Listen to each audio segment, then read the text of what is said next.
So to get us going, maybe we'll start with brief intros. Sean, can you just give us a 30-second introduction on yourself and your background? Yeah, thanks, Lucas. Hey, everyone. I'm Sean, and I lead the engineering efforts here at Modern Treasury for all things reconciliation. I've been at the company for about 4 years and really seen our reconciliation product grow as we've added more banks, more payment rails. And I'm delighted that we're getting a chance to share our insights and learnings with you guys today. And I'll pass it to Wayne. Thanks, Sean. Hi, everybody. My name is Wayne. I'm a product manager here at Modern Treasury. I run our reconciliation platform products. Very excited to be part of this conversation today. Prior to joining Modern Treasury, I built products most recently at Airbnb. So I've seen systems with hundreds of billions of dollars of payments flowing through it and definitely have seen some of the reconciliation pains. So excited to be here to talk about all of this. Lucas, back to you. Cool. Thanks, Wayne. And on my end, I'm on the product marketing team here at Modern Treasury. I work very closely with both Wayne, Sean, and our sales and marketing teams. And today, as I mentioned before, and to the new folks coming into the call, we really want to make this a conversation. So drop questions as we go. Perhaps to start, a good place for us to get going would be just to give me a general overview of Modern Treasury, just to set the context for today's conversation. Wayne, I'll ask you to go to the next slide. I think very, briefly, the way you can think about Modern Treasury is in three layers. So we have an application layer, an API layer, and an integration layer. At the integration layer, we integrate with several systems, most prominently amongst them, banks. I see some familiar names here on the attendee list. I know some of you guys actually use our product, and this will be very familiar to you. And then on top of these integrations, we build APIs that allow you to orchestrate things, processes and products related to these five different buckets here. And as you can see on the right side, reconciliation is one of the core things we provide. And then on top of the API, you have our application layer. If you go to the next slide, Wayne, you see that we have features, dashboards, and preview UIs that allow you to use the API to manipulate and orchestrate essentially payments, balances, and your entire end-to-end payment operations. So very briefly, just to get us started, we're thinking about reconciliation specifically. And I think, a good place for us to kind of learn more about you guys and the work you do would be to actually talk about the origin story of the reconciliation product at Modern Treasury. I know, Sean, you're called a lifer because you've been here for about 4 years, and you've seen the very early days of reconciliation, how important it's been for us. So maybe I'll hand it over to you. Yeah, can you walk us through how did it come to be? Yeah, sure. Yeah, people are calling me a lifer, and I'm not sure how I feel about that yet. But yeah, I think Modern Treasury really started when around this problem of payment origination. We wanted to facilitate ACH payments, wire payments, check print payments on behalf of our customers, and we really needed that kind of check mark on our side to ensure that we knew the payments actually succeeded. You kind of send these instructions into the black hole of the banking system, and without reconciliation, you don't really know if it succeeded or not. So we were doing payments at pretty large scale across a few customers in the early days, and we realized that recon was actually going to be the central piece that we needed to solve, so that we knew that our work was actually successful. In the year since, we've realized that actually this same problem applies to businesses of all types, and that you don't even have to originate payments to need help with recon. So that's kind of the origins of it all. Wayne, you joined us recently. Well, not that recently, actually, but you joined us to help us drive reconciliation as a product. Well, because we saw the need for good reconciliation across our customer base. How's the experience has been for you? Yeah, for sure. Yeah, I would say, a year at a startup is like 5, right? So definitely not too recent anymore. I think before I get into kind of what we're doing now with reconciliation products, one thing I was going to comment on in terms of what Sean said is it goes back to having a full life cycle of payment statuses, right? As an end company when you're initiating payments. And I think, this understanding of the latest status of what's going on with your instructions feels very intuitive when you think about modern software, but it just really wasn't how, payments worked, right? And, even today we still talk to a lot of customers and prospects, and they'll say, hey, we're really good at generating a notcher file to facilitate ACH payments. and we can send this notcher file to our bank via SFTP. But the challenge really is understanding, okay, after we send that instruction, what happened, right? Like, how do we know if any of the payments we sent actually happened? How do we know if anything got returned, things like that? And so to me, like, that's why reconciliation has always been so important at Modern Treasury in terms of making our payments product actually really fantastic. And so going kind of now, what we're working on really is starting to be what Sean touched on earlier, right? Which is saying, okay, well, if you don't send payment instructions through Modern Treasury, you still have a reconciliation problem, right? And that's often because again, people focus up front on making sure the money is moved or trying to move the money via instructions, but then ultimately realizing later on, like, oh wait, we need to make sure we check that it actually happened as we desired. And so right now, what we're doing is taking all of the secret sauce of what's made our reconciliation engine great for modern treasury payments and saying, well, hey, look, if you don't send payment instructions through us, we still want to help you solve the reconciliation problem because we know how painful it is. And we have a lot of great tools, we think, and learnings that we'd like to share about how to do that well. And so that's really been the journey that we've been embarking on the last year or so. And that's really what we want to talk about today. So this is not a sales pitch of our reconciliation product. This is us sharing our learnings and best practices dealing with reconciliation and thinking about reconciliation systems. So perhaps, uh, you know, I think we've learned that reconciliation is a very loaded term. It can mean several different things to different people. So maybe we talk about disambiguating that term and what it could possibly mean. And I'll hand it over to you, Wayne, if you thought a lot about this. But like, what are all the flavors of reconciliation? So this is a little bit of, an internal exercise that we've been doing as we've been mapping out the different types of reconciliation. And I think Sean is also laughing because he knows I'm very pedantic about terms, and I want to make sure we define everything exactly correctly, right? And so from top to bottom, what you're seeing is essentially us breaking out different types of reconciliation and what we've based on what we've learned and seen in terms of types of problems people are trying to solve, right? So at the top, you have reconciliation as a term.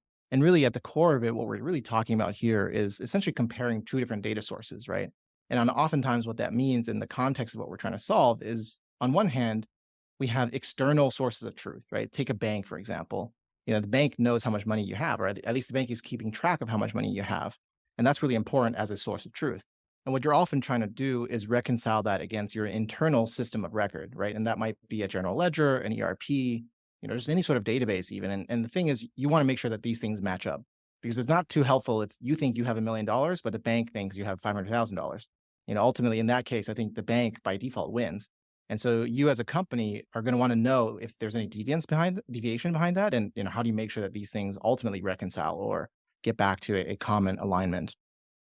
And so if you go down this tree, what we're essentially seeing is, okay, there could be like one step reconciliation where we're saying I'm comparing directly from my internal system of record to the bank directly. These are just two sources that I'm trying to compare. But on the other hand, there could also be multiple steps, right? Like let's say you initiate a credit card payment, and then after the credit card payment happens, the cash eventually settles to the bank. And so really you're actually doing a three-way reconciliation at this point. And so there could be one step, there could be multi-step. If you go further down, just thinking about one step for a second, there's another dimension here of, let's say, cash versus non-cash reconciliation. And what I mean by non-cash here could be things like, let's say I run a loyalty point system or reward point system, and I'm using some third-party ledger to keep track of the reward points that my users have, right? You might at some point need to make sure that that matches up ultimately with what you are showing in your product or whatnot. Within cash, you can also think about like bank reconciliation and what I'm calling non-bank reconciliation. So non-bank could be things like credit card processors, like a Braintree, for example, right? And then within bank reconciliation, you ultimately want to compare probably two fundamental things. One is around bank transactions on the bank statement, and the other one is the balance that tallies up, right? And so both of these things are pretty important from a bank reconciliation standpoint.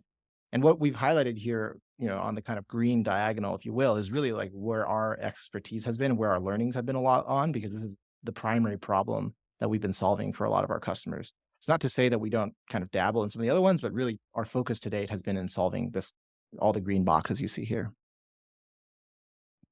And Wayne, like, why does this matter? What are some of the stories and anecdotes you've heard over time as like what happens when these things don't match? What happens when you don't have a central source of truth or like full visibility on your cash? And I'd love to actually get your perspective from the product side, but also hear from Sean as someone who's worked on systems that move money at scale and why it's so important for reconciliation, good reconciliation practices to be in place.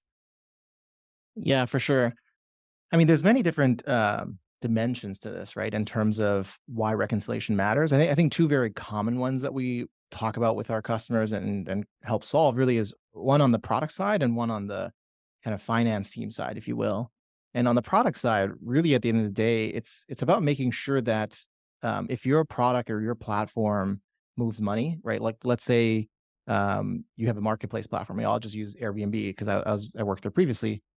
If you say you're going to pay your Airbnb host their payout, and you send them an email to say, "Hey, we've moved the money," you want to make sure that that actually happened, right? And make sure that like you said, you were going to pay $1,000, you actually saw $1,000 cash leave your bank account and go towards the counterparty that you said it would, right? Because otherwise, you actually aren't able to communicate or operate with your users to make sure that, hey, you have this like common sense of truth of like what happened, right? And ultimately, it's about delivering the money in that case as well, right? And then on the flip side, on the finance team side, ultimately, whether you're talking to treasurers or controllers or accountants, they're going to want to make sure also that this source of truth lines up because, at the end of the day, you're going to want to make sure that you have enough cash, let's say, to fund all the payments that you're trying to make and, make sure that all that happened according to your plan. And then as an accountant, you're probably looking at it and saying, well, we got to do month end close, right? To make sure all of our books lined up in terms of the cash that has moved.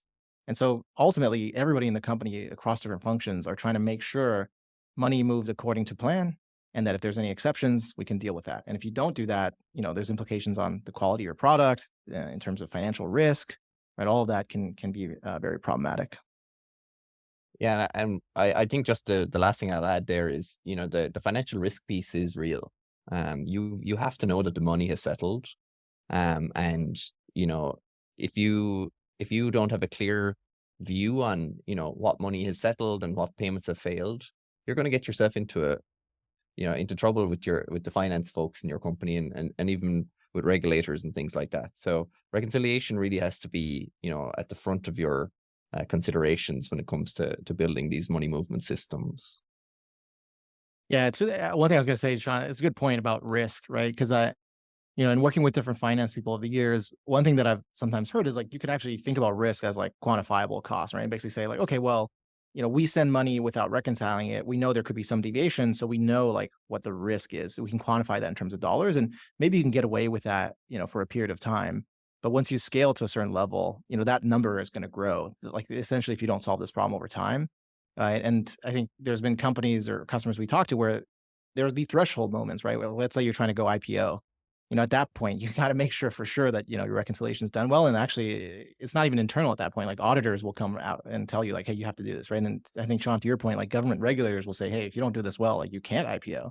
And so at some point, this actually just becomes like critical to business continuity, if you will. Yeah, we've seen that story many times over. Um, as a reminder to everyone, if you have any questions, drop them on a Q&A box. You can see the Q&A button on the bottom of your Zoom screen. If you drop questions on the chat, we cannot see it. But feel free to drop questions on the Q&A box as we go. We can always stop for questions. So to pull on this thread, I wanted to spend a few minutes talking about why is reconciliation so hard? I think as many people kind of first to get introduced to the world of reconciliation, they initially think it's a simple problem to solve. But I think people that build payment systems for scale quickly realize how complex it is. And I think one of the elements of complexity has to do with the relationship with banks and the ability to get the proper data that you need, especially when you're transacting on rails that don't have immediate settlement like ACH. So Sean, I'd love to hear from you. Like, what have you learned in terms of integrating with banks, and why does bank infrastructure explain so much of the complexity around reconciliation? Yeah, and we could actually talk about this for days. I think inherently reconciliation is something that seems very simple on the surface. You sent a few payments through the network, you just want to confirm that they showed up on the other side. Where the complexity comes in is around you're dealing with systems that you have no control over. You're dealing with systems that vary per bank, vary per payment rail, vary per version, a software version that the bank's core is even running, which is provided by a different company. So while you may think that you send a $10 payment through the network, you see a $10 transaction show up on the other side. You know, our life would be very easy if that was the case. You end up getting some very interesting problems that you have to solve. Batching is one of the biggest ones. You suddenly your payments that you send through get batched together, and you may send 10 payments through the network, and that shows up as 3 transactions on your side. When this starts to happen at scale, it gets to be a problem that even a human that is good at Excel just can't even solve. The problem space is too large, so software has to come into play. You do have to then also deal with data ingestion from banks. BAI2 is a pretty big standard. And you have to deal then with issues there. You got to validate the data. You got to run it through some sort of normalization. You have to build your own kind of engine to do matching. And you have to have fallback strategies then for when your reconciliation product doesn't work. And that's actually a big piece of the problem that's kind of usually doesn't come front of mind. So it can be a very difficult problem, and one that keeps us busy a lot. I don't know, Wayne, if you've anything to add there. Yeah, no, I think that's exactly right, Sean. The one thing I was going to add was more just an anecdote, right? Of just like this is like my favorite sort of anecdote. When I first joined Modern Treasury, I remember we were solving check reconciliation, right? And obviously, our systems automate a lot of that. But we were really puzzled by this one batching logic, right? So imagine, one of our customers was sending thousands upon thousands of checks. But again, like Sean was saying, instead of all those thousands of checks showing up as individual line items on the bank statement for us to really easily match, as we would hope, it might show up in like 2 or 3 lumps or something like that, 2 or 3 batches, or even 5 or 6 batches. And we just we're super puzzled, right? About why did this happen? Like, what's the logic of batching here? And of course, we couldn't figure out or know the logic up front. We just had to solve around it, which is, how we ended up automating it. But when we eventually got in touch with the bank and understood what the logic was, it turned out, this particular bank would batch check reconciliation, or so check processing, if you will, based on like 90-minute chunks or 80-minute chunks or something like that. And, when somebody goes out to lunch, you actually break the batch, right? And so it's like arbitrary, because for any given operator, they might process a different number of checks in that same 80 or 90-minute chunks. And so let's just suffice it to say, we didn't try to build some sort of like lunch, operator processor prediction or things like that. We had to basically solve around that, right? And so this goes back to like, why is reconciliation so difficult? You have no control, as Sean said, about the end system that's essentially producing that data. And in fact, like ultimately, it's even hard to it's hard to reason about like what that even is, right? And so ultimately, you just have to take this very amorphous black box process and basically just say, okay, I can't reverse engineer exactly what it does. And so I got to find another way around that. I got to solve around that kind of chaos or complexity. Um, and so, yeah, I was talking to a banker yesterday, actually, and they were saying ultimately the way they think about it is it's always about, like, in terms of reconciliation, it's about dollars and data, right? So it's like the dollars is what the bank is ultimately moving, and they know that they produce data that affects how you think about it. And so, what we've been working on a lot is how do we make sense of the data that essentially comes out of banks or other financial institutions to make sure it follows the dollars. Oh, sorry, Lucas. One other thing just to add as well is that you have to build a system that's robust to issues on the bank side, failure, duplication, things like this that don't happen every day, but when they do happen, they actually cause some pretty gnarly issues if you don't have that robustness built in and kind of the ability to handle them. And I think you ultimately have to kind of work with the system that we operate in, which is the banking system, and has these kind of quirks. We actually have some really interesting visuals to illustrate some of the hardest batching related problems that I wanted to get to in a little bit. We have a question from the audience, though, that I think is relevant for us, because we were just talking about the importance of reconciliation. And Anima is asking a question on, when money's moving constantly in and out of bank accounts for different purposes, and it's hard to assess what purposes is associated with each transfer. How can good reconciliation systems help with managing customer liability and risk with each individual customer? Yeah, that's a great question. Maybe I can take a first stab at it, and Sean, feel free to jump in, obviously. I think, I don't know, when you talk about, money moving in and out, like constantly in and out of bank accounts, right? I think that speaks to like scale and speed, right? And so when we talk about automated reconciliation, it's kind of like the crux of why automation is needed and why you need software actually to solve this problem. Because at some point, just like humans don't scale, right? You know, like we're talking about, if you have automation, you essentially have faster, there's a shorter gap, right, between when something happens and when you know about it. So whether that's like confirming something happens as it should or identifying exceptions, like that's just what helps shorten this time essentially.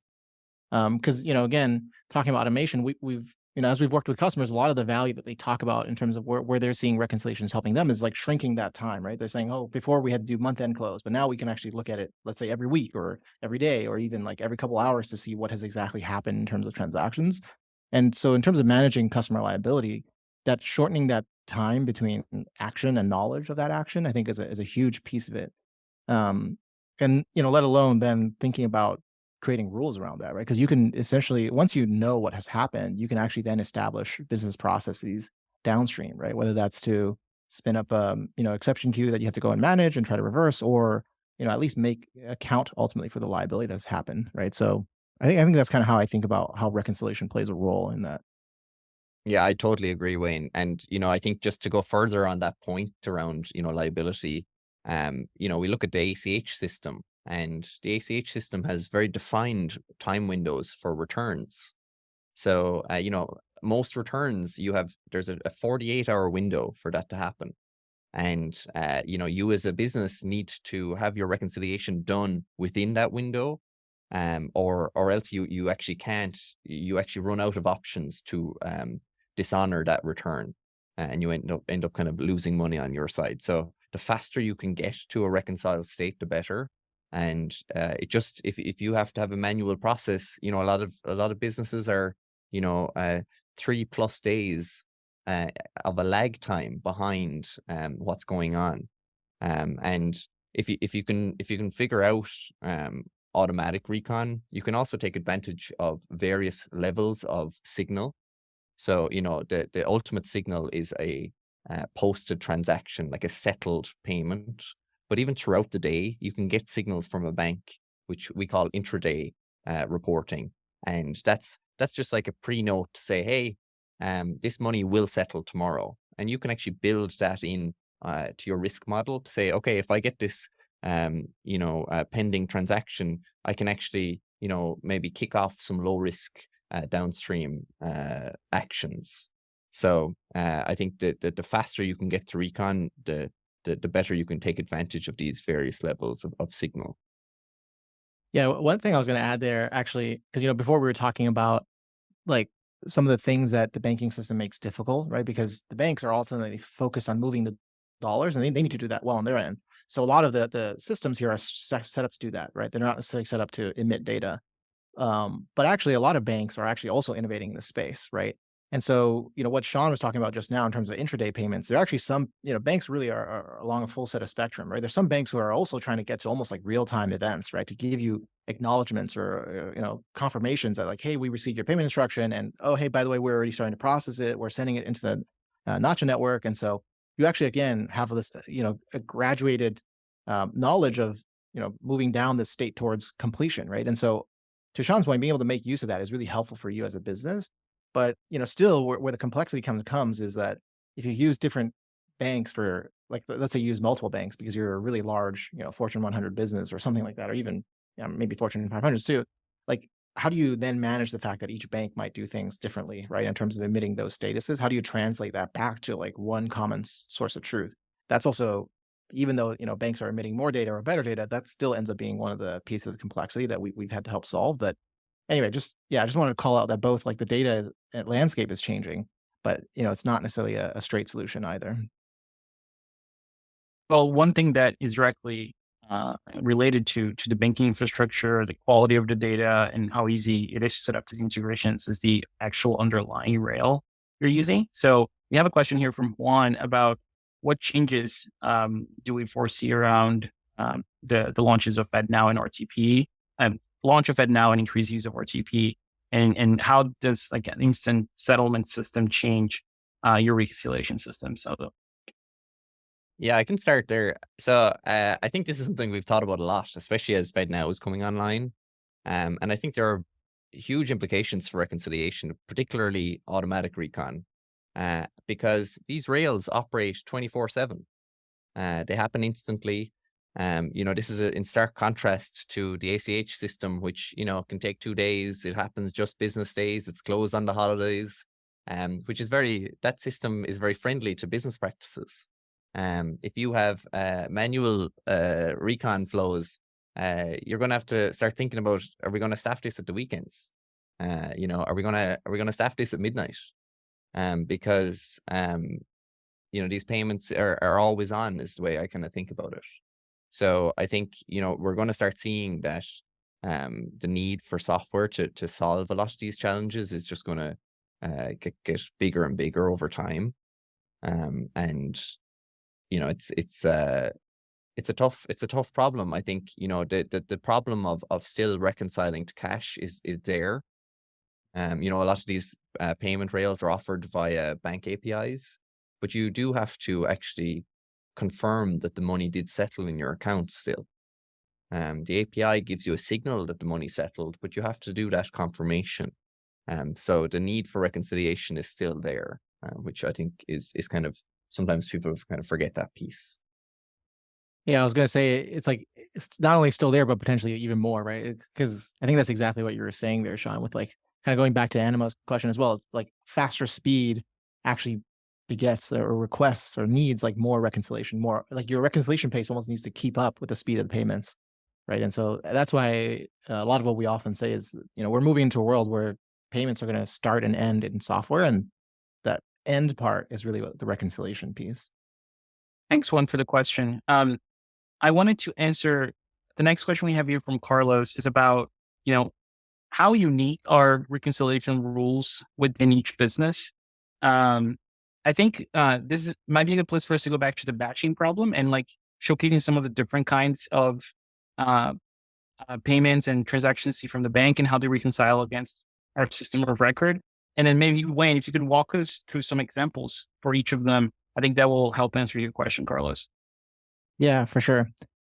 Yeah, so here's a couple like very like abstract mock-ups, if you will, but I think it illustrates the different types of reconciliation, at least different types of payments that we see, right? So as we said, on the left-hand side, you have bank statements. This is your external source of truth, right? Let's say from the bank in this case. On the right-hand side, you have payments, right, which are coming from your internal system of record. And as we talked about earlier, in the ideal world, what we'd love to see is what we call like one-to-one reconciliation, right? So this is, you have a debit on one side, $123. You have a credit on the other side of $123. And in reality, there's probably also like dates that are lining up, right? Maybe there's actually like vendor description text in there that's actually saying, okay, who is this from? And it all kind of lines up and it's very straightforward. We wish all recon problems looked like this. Then it'd be nice and easy for everybody. Unfortunately, it isn't. And so we talk about things like, many to one in this case, right? So there's actually here a credit payment that you were expecting for $57. But on the other side, on the bank side, you actually see that come in as like two debits, right? And so that's a $37 debit plus a $20 debit.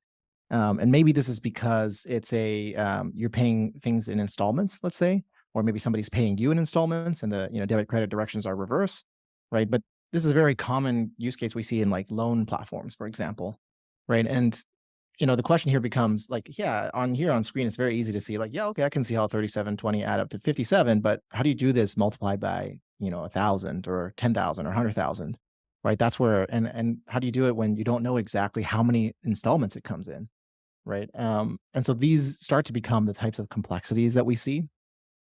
And then in the reverse direction, right? One to many in this case. And I think the classic example here is what we've been talking about a couple times already with like ACH payments or check payments, right? Where, you might send out multiple ACH credits, but ultimately when the bank debits the sum total of that money from your account, they actually debit all in one line, right? So that $440 on the left-hand side here could be representing actually, thousands upon thousands of ACH payments.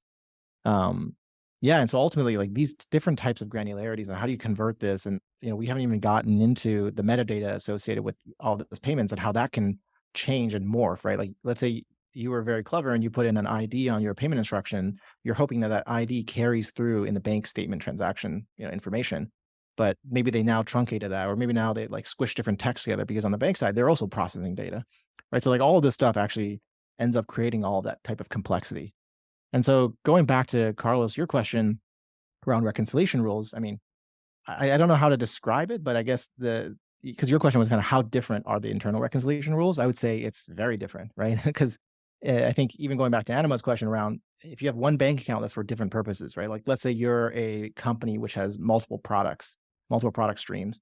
Like each of those product streams might support different types of payment flows, right? Maybe some are one to one, maybe some are batched, maybe some are split payments. And so your reconciliation rules needs to now adapt to all those different types. So that's one dimension of differentiation. But let's say now you actually, for each of those products, you offer different payment rails. Sometimes you offer wire, sometimes you offer ACH, sometimes you offer RTP, sometimes you offer credit card. Now you have, another dimension where you have to multiply the products by the number of rails. And then let's say you use multiple banks, you have to multiply that again by a number of banks. So you can see how the reconciliation rules like quickly balloons and as grows almost exponentially. And so, yeah, at the end of the day, like we see a ton of different reconciliation rules that need to be put in place to make sure this automation can actually happen. Thank you for the question, Carlos. Eileen has a question here about how reconciliation and a ledgering system interact and what's the benefit of having both. Um, I wanted to talk about that in the context of what we call end-to-end reconciliation. I think will help illustrate why reconciliation is a multi-step process. We have a visual on this. I'll ask you to flash for us, Wayne, and perhaps I can ask Sean to walk us through what does end-to-end reconciliation mean? Why do you need good ingestion at the very beginning, and what is the role that a ledger plays in that process? Yeah, for sure. Really, the way to think about this is if you are tasked with the challenge of building an end-to-end reconciliation flow for your business, here are the things that you should consider, and really the things you have to have. There's kind of 5 steps to it, and we'll just start on the left. So the first thing is you got to get good data into your system. That will come from your bank usually, but could also come from places like your ERP. For banks, a lot of times they'll send us files. So they'll send BAI2 files, which is kind of the standard for sending balance and transaction data. But sometimes banks have their own custom formats. You can exchange that data with the bank a few ways. Typically, they'll set up a shared SFTP folder that you can use for ingesting files and also sending them files, which is super handy. But also they may have, things like a REST API that you can pull in data in a more real-time kind of fashion. You have to be able to pull these files as quickly as you can, as the bank drops them in, and you then have to normalize them and enrich them to ensure that you're kind of sending consistent data through your matching engine. The matching engine then takes these transactions and really matches them to business context objects. They're either payments you originated, they're invoices, they're things like this. So that matching problem is what we just talked about there, where you suddenly have issues with batches, one to many, many to one, and all variants. I kind of alluded to this earlier, but even the best matching system in the world will have to handle exceptions. The way we think about it, our matching engine is designed to only make a match if it is 100% confident that that is the right one. Misreconciling is just not something that we're interested in. It causes a lot of chaos downstream. You end up kind of releasing funds when you shouldn't have. Money goes to the wrong places. So your system should be designed to early out and pass that transaction to an exception handling process. The exception handling process should involve, maybe some manual review. We've built some awesome tooling on our side just to solve our own problems, where we can actually help the manual review by isolating, candidates for a match, giving suggestions for which is the best or the most likely candidate. And then finally, you end up in a state where everything is reconciled, and you can then export that data downstream. And in Modern Treasury, then we can also do things like we can post that to your ledger as a ledger transaction, or you can actually handle that data, and you can via webhook or something and write your own ledger. So That's kind of how we think about recon in terms of the pillars of what you need to build. Yeah, I think going back to even your question, I think you were also asking about, example use cases, right, of how a customer might use both a reconciliation system as well as a ledger. I mean, ultimately there's like the obvious use case of like accounting, right? Because at some point, like that's what accounting is, right? You need to ultimately write your money movement transactions into a double entry ledger. That's kind of best practice. But I would say even, outside of just finance use cases, we see it in product as well, right? Like take a product, a digital wallet product, like a Venmo, for example. Um, there are, your users are ultimately going to be crediting this balance, right? So they might be sending in wires, they might be connecting, their accounts to ACH to make sure that they can credit this wallet. So you need to have reconciliation to be able to help you confirm the money that you're receiving inbound, like how much money, which exact account or user it's for, confirming that to make sure you're going to be able to then credit that balance on your own platform. And then in terms of maintaining that balance on your platform, like that's ultimately what a ledger can help you do, right? Because you want to make sure that you track this money movement and this money sort of storage in this case, with a double entry ledger, so you can make sure that you can minimize and prevent any errors, right? It's like, hey, cash has come into like your overall company account. So there's cash represented here. And then ultimately, when you're able to reconcile and attribute that money, you can say, okay, well, I'm now debiting the cash, right, from the lump sum account, and I'm going to credit a specific user's wallet. So having a performance software driven ledger will allow you to actually make sure that it talks to the reconciliation system so that ultimately you have this like source of truth stored somewhere. So hopefully that answered your question. Thanks for the question, Aileen. Um, I'm curious about, so there's a lot of hype around AI right now, and there's a lot of smart people working on building language models that make life easier across several different teams. And I think in finance and payment operations is no different. I'd love to talk about how we're using AI language models matching to improve the enrichment and matching steps of this process. Um, and I'll frame that question to you, Wayne, because I know we've been doing a lot of thinking about this. Yeah, for sure. Thanks, Lucas. I think maybe more interesting than talking about maybe how we're specifically using it. I think we can just generalize this question to say, like, how might somebody leverage AI, if you will, in this end-to-end process? And, in here, I'll say AI with like lots of air quotes, right? Because ultimately, look, it's not just about large language models. That's like the kind of current hype cycle, right? But it's really about how do we, leverage um, models, if you will, at large or systems to automate, right? Sean kind of touched on a little bit of this earlier. Fundamentally, what we think is really important in terms of end-to-end reconciliation is two things for our, and we've learned this from working with lots of customers, right? One is automation, and the other one is accuracy. And so that really boils down fundamentally to the problem you're trying to solve here.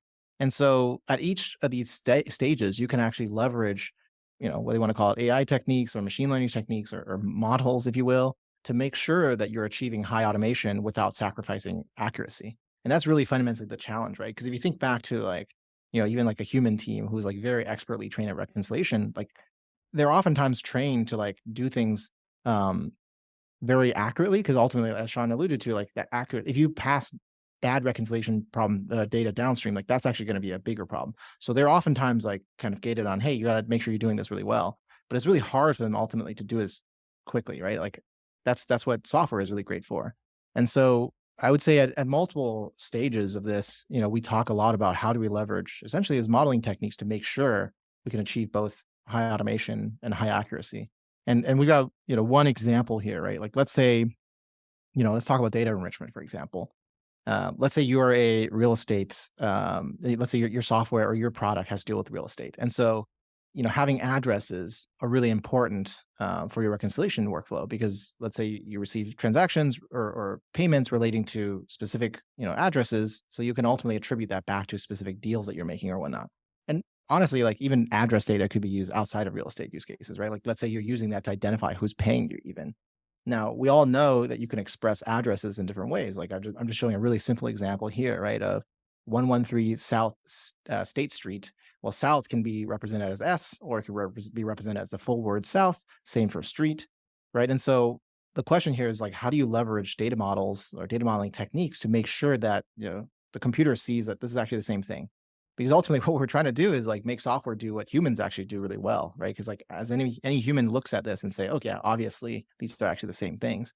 But the question is, how do you get the computer to do that at scale? Because that's where software can help, right? So hopefully that gives you a taste of how you can use like AI or modeling techniques to actually benefit enrichment as a stage. And I think certainly we've been doing that at every one of these stages, thinking about within the matching rules itself, of course, but also as Sean mentioned with our exception handling process, like how do you help supercharge the human who ultimately is in here trying to manage some exceptions, give them information or things like that.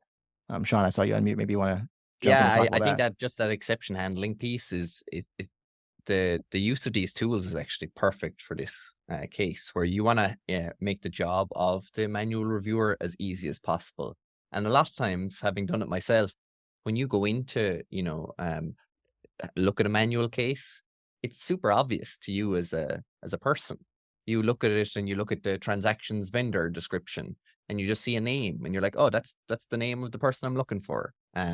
But that might be a one-off case that your matching engine just doesn't account for and doesn't need to account for it because it doesn't happen that often.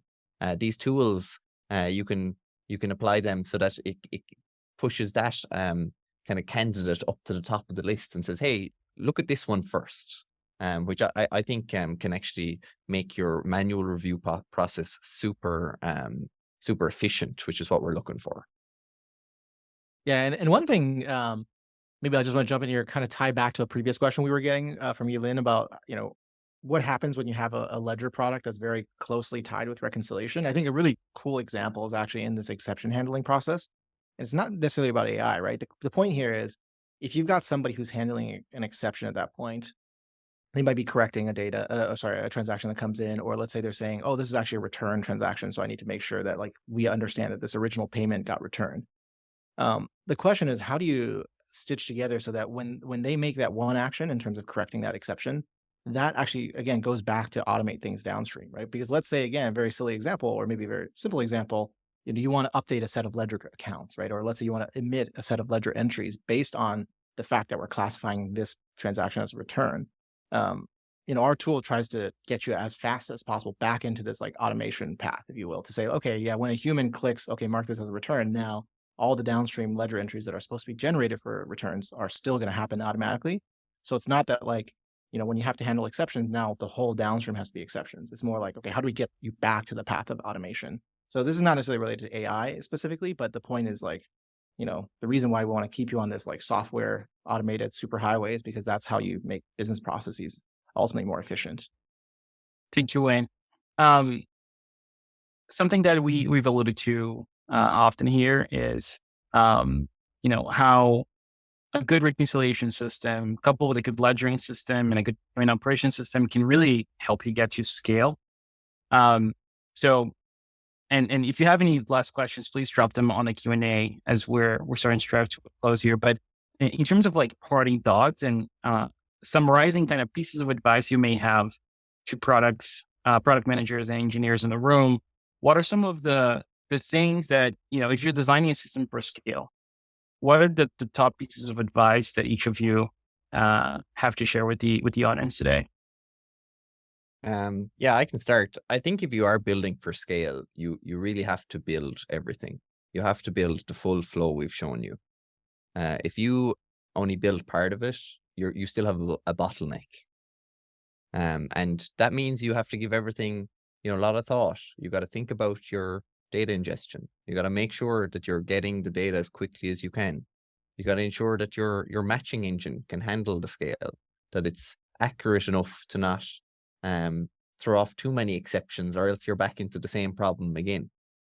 My second piece of advice is the exception handling. I think it's an afterthought for a lot of people. They assume their system will work all the time, and I just know from 4 years of doing it that you won't get there. That's always the goal, but there's always going to be a change, and it's due to the nature of you not controlling how both the network and the bank that you're working with, do things on their end. So you are subject to them changing, and as I said, it could be a weekend software update that changes how transactions are batched, changes how the descriptions are set. It could be something like Wayne showed with the addresses.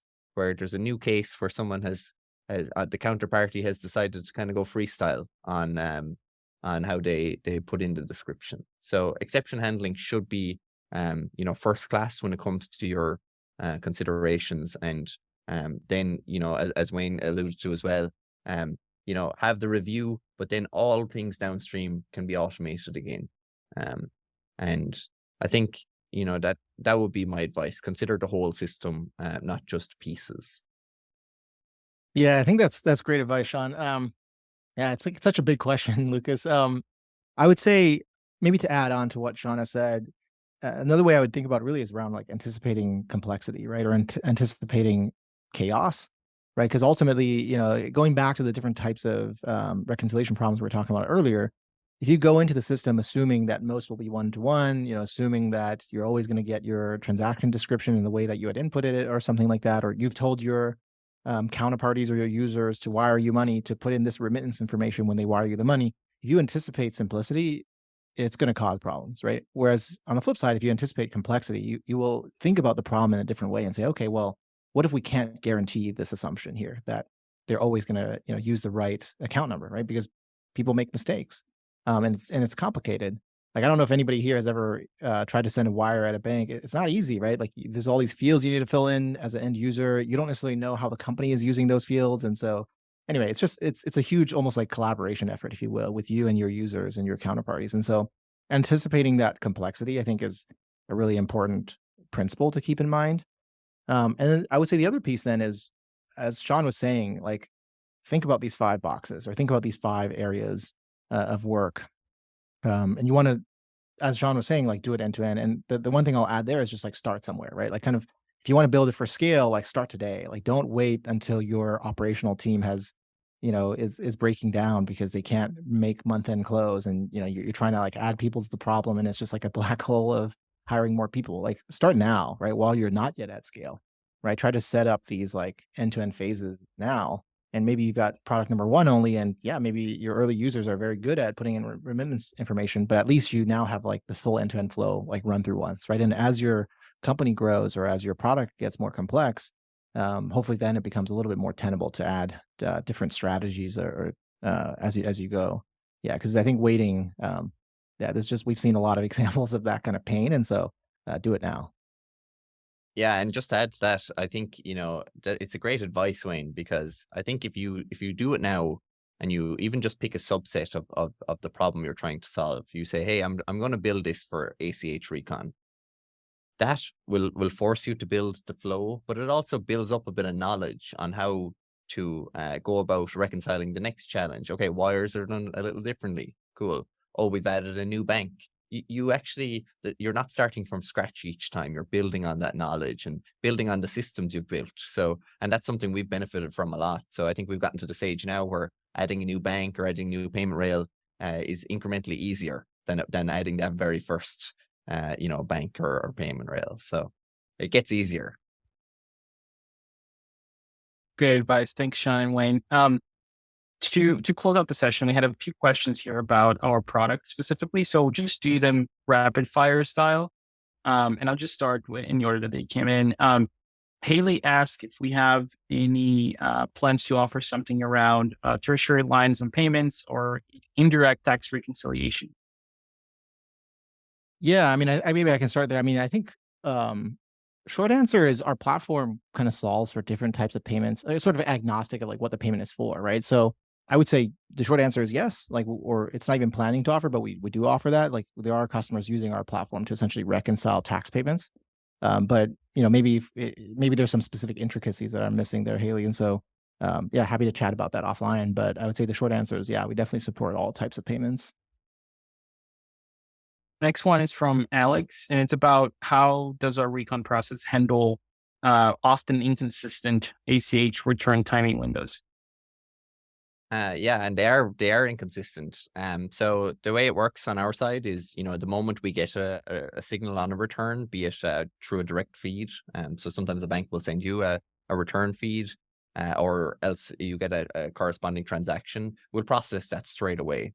We'll attribute that return or reconcile it to the originating payment that has gotten returned, and then we'll we'll send you a webhook. So that gives you as much time as you as we can give you for you to kind of handle things downstream. Yeah, I was just gonna say, Alex, your question kind of gives me heartburn sometimes whenever I'm asked timing or date questions with reconciliation and accounting, because I think, as anybody who's worked on this before, it's like what is the right date is oftentimes like a key question to ask. And so, yeah, we built a lot of flexibility into the system to essentially like search for different time windows to make sure we're capturing the right payment for you. Yeah, and the time windows do vary depending on the payment or type or the purpose. Most payments, business to business, ACH payments in the US are 2-day return window. But if you're dealing with consumers, that's a 60-day window. So your process has to kind of look back 2 months, and you gotta be aware of that. That kind of blindsides people as well. Next up, here's a question from Brian on how often does reconciliation run per day, and is there any limitation on how often this process runs per day? Um, and I guess the question is around frequency of checks and how close to real time is it? Yeah, I can answer that. So it depends on the rail, but we run our engine the moment we get a transaction. So if we get 1,000 transactions, per minute, we'll run the engine 1,000 times. We That kind of goes to the issue of how often are you getting data? It depends on the rail. Some of the real time rails are awesome. The bank can actually send you a webhook. So you get notified of that the moment it happens. We run it through our engine. In our case, our engine can most of the time find a match in milliseconds. So you're told about that recon straight away. There's no delay. Um, some of the other payment types, you're waiting until the following day for cash to settle, and then we'll run our engine immediately. That's kind of we've our system built for scale due to the nature of our business. But we just keep running it all the time. It never stops. Yeah, for sure. And I was gonna say, hey, thanks, Brian, for the questions. Good to see you here. Brian's actually one of our customers, so appreciate you joining us. Actually, I was gonna say, despite the fact that, as Sean described, we're trying to reconcile things as fast as the bank gives us data. We're actually trying to constantly make the engine faster and if you will, even run more, right? Because even examples where let's say we get data from you as a company, you've got new context about your expected payments or new context about your payment initiation. We want to rerun the engine as soon as we have additional context for you as well. So there's examples where we're actually investing to make the engine even faster than what Sean has already described. Yeah, and we do benefit from seeing so many use cases across so many banks and so many customers, um, that while it mightn't be your payment that caused us to make a change, you get the benefit, which is a beautiful thing, and we are investing very heavily because going back to the old adage, no one wants slower recon. I think is the thing. Obviously maintaining accuracy. Thanks, guys, and thanks, Brian, for the question. Okay, last question from Lyron. And we've spoken about this, but at a general level, within our system, how does our reconciliation engine integrate with our ledgers product? Yeah, I could take that. I mean, you know, ultimately, if you again look at this map that we have here for end-to-end recon, right? We see the ledgers as really being a key step of that final piece, which is you got to export the data somewhere, right? And it could be the modern treasury ledger, it could be your own ERP, it could be your own database somewhere else, like you can push to a data warehouse or things like that. But the point here is like we want to make sure that that's very easy and efficient for you to get data because the reconciliation engine ultimately is sort of processing your data, right? But after you process it, you have to make use of it. And so we try to make that relatively or as easy as possible and cater to the types of business processes or product needs that you might have, right? So one example is when you create payment instruction objects, what we call payment orders, or expected payment objects, which is sort of for inbound or payments that you don't send through us, you're able to even embed within those objects instructions about how you want to update ledgers, right? So it basically says like, okay, when this payment moves from something that's pending or sent to actually completed, means it's reconciled to cash, like emit these ledger transactions. And you can do that very seamlessly within modern treasuries objects. So that way you don't have to have multiple instructions to say, okay, I'm gonna have a system to like now listen to the reconciliation status and then send another API ping to update ledgers. All this can just happen at the creation of that instruction. So we try to stitch together this to make it a lot easier to use end to end. Great. And we are on time.